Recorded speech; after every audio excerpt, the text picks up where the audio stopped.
702 and Cape Talk. The Naked Scientist. Good morning, Chris. Good morning. We start off before we take listeners' questions, and they're already calling in, so very keen to engage you this morning. But there's a story about a new robot that apparently tracks sick bees? Yep, so this is trying to get a handle on what's going on with the bee population across the world, and in particular, why bees may or may not be affected by pesticides, and specifically a class of pesticides called neonicotinoids. As the name suggests, these are nicotine-shaped molecules that are used to affect the insect nervous system. And they're usually added to seeds when we plant plants, and that way the whole plant is imbued with this chemical and infused with it, so that as the plant grows, it's protected against herbivory by insect pests. The problem is that the chemicals also leach into the nectar, so when harmless pollinators like honeybees and bumblebees and other pollinators like moths come along, they drink the nectar and they're exposed to the chemicals at low level. Now, everyone said the level is so low it won't actually affect them, but actually we know already that there's damage done to foraging behaviour by these bees. But could the damage be even more severe? No one knew what was going on inside the bees' nests because it's very hard to look inside a bee nest and see how bees are behaving. But what James Kroll, who's a researcher at Harvard, has published in the journal Science this week is the first analysis doing just this.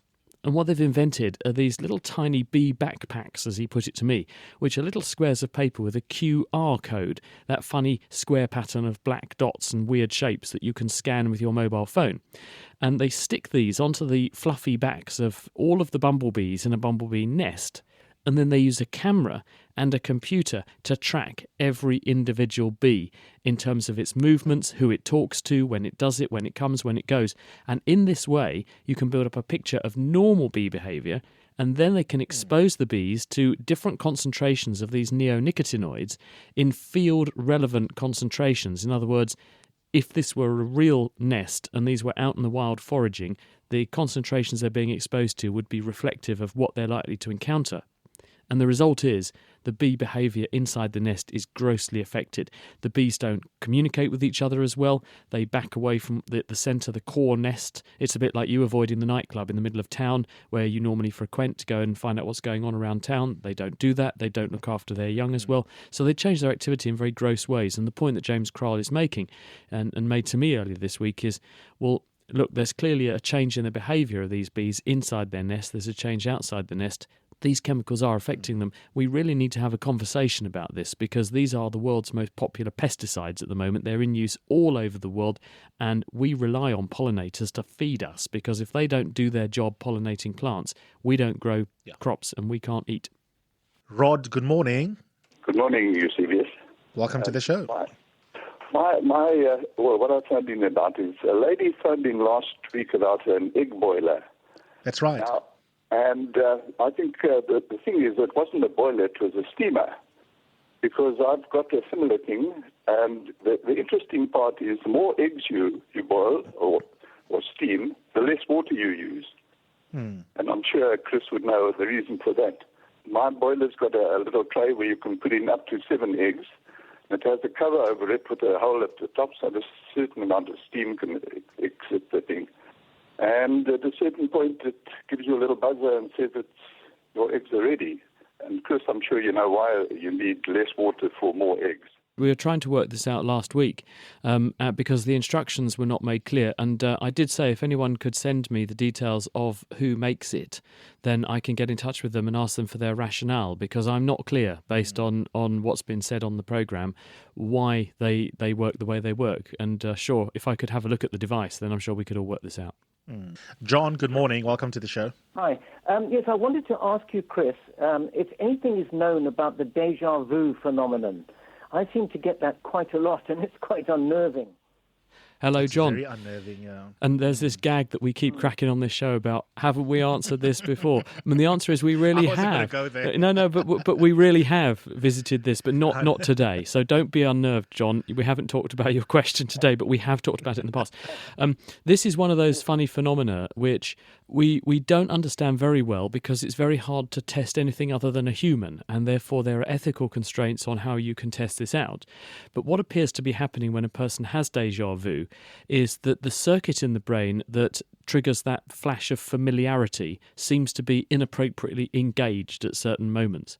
So when we think we recognise something or somebody, as well as you recalling information about them, there's a second circuit in the brain that gives you that sort of, ooh, that's novel, or ooh, I've been here before, that reflection and that sudden inspiration. Now, it would appear that when you get these funny experiences, it's that circuit being turned on when it shouldn't be.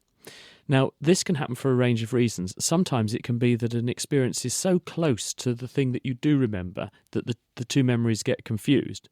The other is that when you're very tired, and we know that tiredness, sleep deprivation, and stress can all provoke this, and people who get very jet lagged will often say that in the day after their travel they'll have a number of these momentary funny déjà vu experiences, and it is probably because when your brain is tired, the regulation of which circuits are turned on and which circuits are turned off and when is slightly less tight and rigorously controlled compared with when you're fresh as a daisy. So I suspect that what's happening in you is just the same as everybody else, but fewer people talk about it and worry about it, but it's probably because you need to get more sleep. It can also be linked to inappropriate activity in certain bits of the nervous system, but I don't think that's an issue in a person. There'll probably be other symptoms that would go along with that. But that's probably the reason. It's the inappropriate activation of the familiarity circuits in your brain when they shouldn't be turned on. Thanks, John. Thanks for your question. David, good morning. Hi, good morning. Thank you for taking my question. My question concerns those flat fridge magnets, the ones that often have adverts on them. If I take two of them, no matter how I line them up, they attract. How come they don't repel each other? It's just because of the way that they've actually probably built the magnet. I mean, they usually use just normal. Sometimes they use rare earth magnets, but usually they use just normal magnets, and they've probably just shoved the magnet in such a way that you're going to end up with a north and a south touching each other. But I'll have to do the experiment myself. I haven't actually seen the phenomenon, so I'll go away and do a test on my own fridge magnets and see what I find. And if anyone else can test this independently, do let us know, and then we'll investigate properly and get you the right answer. Tony, good morning. Welcome to the show. Good morning. And my question is, what causes the tea stain ring around one's mug? Interestingly, one doesn't get the same ring in a teapot. What causes this, and why the difference? And the stain is also very difficult to remove. Hi, Tony. The answer to this is that when you lose some tea over the side of your teacup, then it dries onto the surface and it's hot, so it evaporates. And as a result, you leave there at that point on the surface the particles of tea, and especially the tannins, which are the very dark, bitter chemicals that are in the tea that give it partly its colour but also its flavour. There's a suspension of those in the liquid, and when the water evaporates, it locks those tannin molecules into the surface. Now, because they're a bit heavy, when you have a teapot sitting there for hours on end, it does make a ring, and you'll see that where the liquid surface was, there'll be a ring, but also most of the stuff will sit at the bottom because the heavier stuff will settle. So you do get a ring in the teapot. You're just less likely to notice it probably because A, there's already loads of staining inside the teapot, and B, you don't go looking in the teapot very often, whereas your teacup, you will have spilt it over the side, it will be nice and hot, and it will then evaporate down to dryness very quickly, leaving all of the stuff in one place, whereas in the teapot, more of the material is smeared over a bigger area, so it's a more gradual change in colour, whereas the ring tends to stand out much more profoundly because all the stuff is in one confined space. 702 and Cape Talk. The Naked Scientist. 19 after 10, we're taking your questions about science with Chris, the Naked Scientist. Joseph, good morning. Welcome to the show. Good morning, Sirius. I want to know, are there any exact scientific ways of determining someone's exact date of birth? Thank you. Listening from the radio. Hi, Joseph. We had a wonderful question from South Africa a number of years ago where someone phoned up and said, could they carbon date their grandma? And they were very intrigued to know whether she really was 100 years old or not, because she thought she might be, but she didn't know exactly when she was born. And we looked into this a bit because although it's impossible to give the precise date of birth, it is possible to get a pretty accurate age for somebody.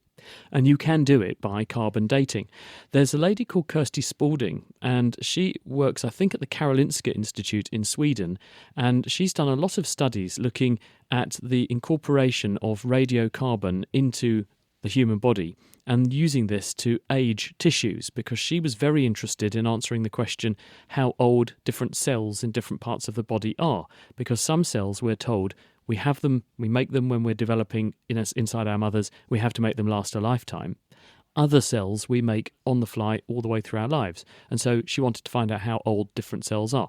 And the way she did it was to use radiocarbon dating. Now, the way radiocarbon dating works is that when an animal eats a plant, because plants are exchanging carbon with the atmosphere, and the atmosphere contains, at low frequency, a radioactive form of carbon called carbon-14, the plant becomes a little bit radioactive. When you eat the plant, you become a little bit radioactive. And the level of radiation in you will be proportional to how much radiation there is in the air. And as you then, or when you're then stopping making any more or incorporating any more of that radiocarbon into the tissue, the radioactivity will slowly disappear in that tissue.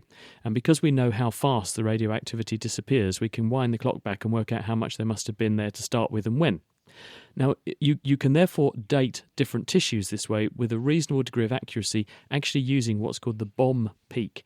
Because in the 1950s, there were lots of atomic bomb tests around the world which put lots more radioactive species into the atmosphere, which we can use because we know those levels very precisely. So at the moment, you can get a pretty accurate dating for different parts of a person and therefore the person as a whole, but you couldn't actually determine their precise date of birth because the system wouldn't be sufficiently accurate to do that. Pauline, good morning. Good morning. Please could I ask a question? How does a person accumulate mercury and lead in one's body? I've recently had some medical tests done and they found very high levels of mercury and lead. Hi, Pauline. The answer to this is these are environmental exposures. The metals you refer to, mercury and lead, are referred to as heavy metals. They're often used in industry, or they are a product of industry, or they can exist in certain environments. If you've been drinking water, for example, which has filtered through rocks which are laced with these chemicals, then it gets into the groundwater, and if you drink the water, there will be some of these metals dissolved as salts in the water.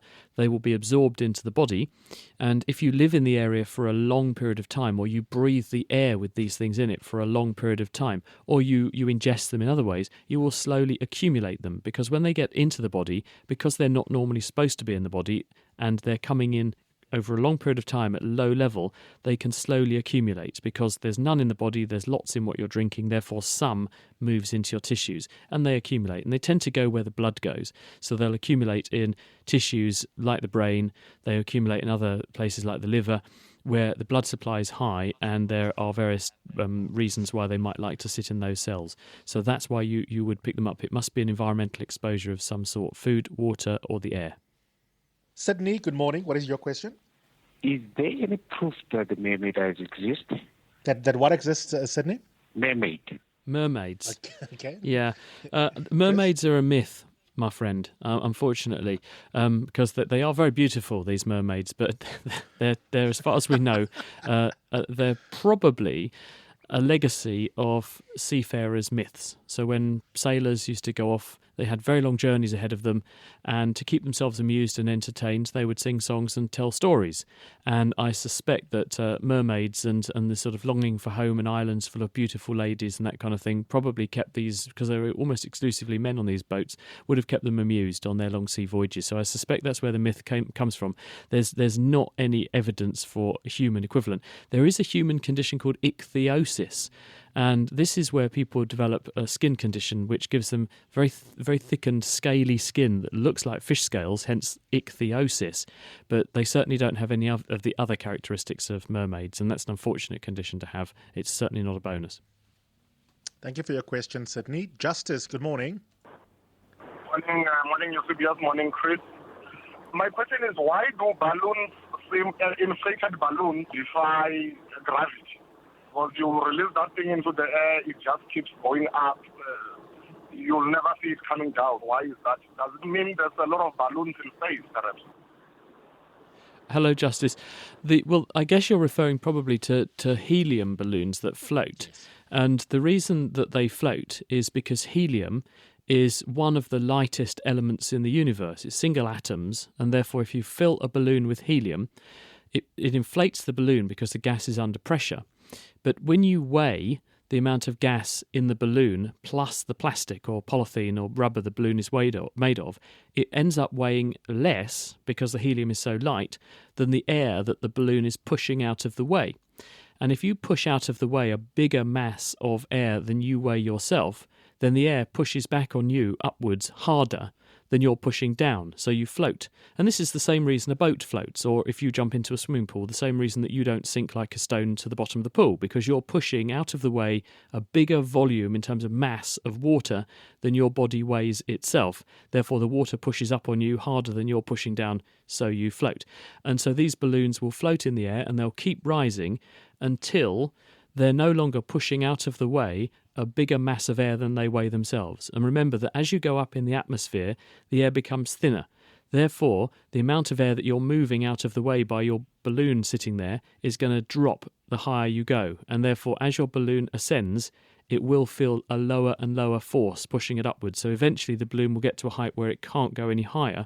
Or, more likely, because the pressure is dropping around the balloon with higher altitude, the balloon is going to expand and stretch, and therefore it's probably going to go pop. So it will eventually come down. You have to engineer your balloon quite cleverly to make sure it doesn't go bang at very high altitude. Thank you, Justice. Henry, welcome. Hi, thank you. Hi, Chris. Question about the rainbow. If you look at the rainbow, you see a pattern of colors. But if you look at the second rainbow, the colors are the opposite side. Is that a reflection, or is there any other reason for it? Hi, Henry. Well, what's happened with the rainbow is that light from the sun is coming over your shoulder because you need the sun illuminating a nice rainy, wet bit of sky. So the light, which is white light, which is a mixture of all the colours you see in a rainbow, it's just that when it goes in our eye sees it as white. That white light goes into the dark, rainy sky, goes into raindrops. When the light goes into the raindrop, it's going from one medium, which is gas, into another medium, which is liquid, and this causes light to change its speed. And when it causes it to change its speed, it causes it to bend. And different wavelengths or colours of light are bent by different amounts. So when the light goes into each raindrop, it splits up into a spectrum. It then goes inside the raindrop, hits the back of the raindrop, which actually is a very shiny mirrored surface, and it reflects each of these individual light colours back and out of the front of the raindrop. So you see the colours all spread out in the sky in a sort of arc, and that is the curve or cone of light that is the inside surface of the raindrops reflecting back at you. That's the first rainbow. Where's the second one come from? Well, some of the light, not much, but some, sees the surface of the raindrop closest to you as another mirror, and it reflects off that, and then does the journey again. And in the process of doing that, of course, it's flipping the light round further. So what you then see is the second rainbow with its sequence of colours outside the first one, but dimmer because less light has made that journey twice. Most of the light came out from the front of the raindrop, and you saw a nice bright first rainbow. Squeeze in a final question from Devon in Cape Town. Devon, what is your question? Good morning, Chris. I hear that it's not actually the bad cholesterol that causes heart attacks, but it's actually the oxidized cholesterol that causes heart attacks. Can you explain that concept to us, please? Yeah, hi, Devon. First of all, what's a heart attack? A heart attack occurs when there's a deficiency of blood flow down a coronary artery in the heart to supply the needs of the muscle.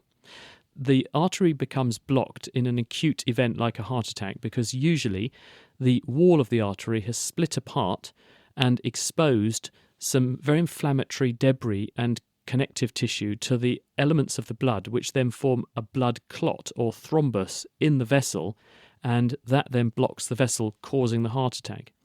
The most usual place where these splitting open of the vessel walls occur is in places where there are narrowings called atheromatous plaques. These atheromatous plaques, if you look at them down a microscope, are full of necrotic, that means dead, fatty material, which is full of cholesterol. If you analyse the cholesterol, you find that it's not the normal just LDL, so-called bad cholesterol that you find naturally in your bloodstream. You find that it's been chemically altered or oxidised. It has, on the side of the cholesterol molecule, there's a side chain of carbon atoms, and some extra oxygen has been added there.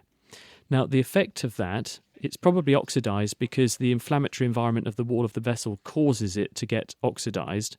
But when it does that, the cholesterol molecule becomes much tastier for inflammatory cells that want to eat it, and they pick it up and accumulate it, and they become big, fat, bloated, congested cells called foamy macrophages, and those are sitting in these cholesterol-rich narrowings in the walls of arteries, and it appears to be that oxidation or oxidization of the cholesterol molecule that makes it more likely to accumulate in these cells, and they can't get rid of it, so they become frustrated, and they then continue to make inflammation in the wall of the vessel, and that's what makes the plaque break down and ultimately triggers the heart attack. Thank you, Chris, for sharing your knowledge with us. Have a lovely weekend and week ahead. I'll chat to you again next week, Friday. I'll see you next time, everybody. Bye-bye.